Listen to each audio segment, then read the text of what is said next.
Ja, hoe vonden jullie zelf dat dit ging? Entertain, even lachen, dat wil iedereen. Nou, misschien dan wel goed om even kort toe te lichten waarom ik het over een andere boeg heb gegooid. Ja, hiervoor heb ik dus 3 filosofische voorstellingen heb ik, gemaakt. Het publiek staat voor jou in de rij.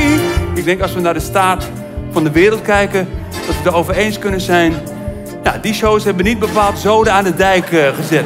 Wij uit door een bananenschil, je glorie is groot. Entertain. Daar heb ik over nagedacht. Ja?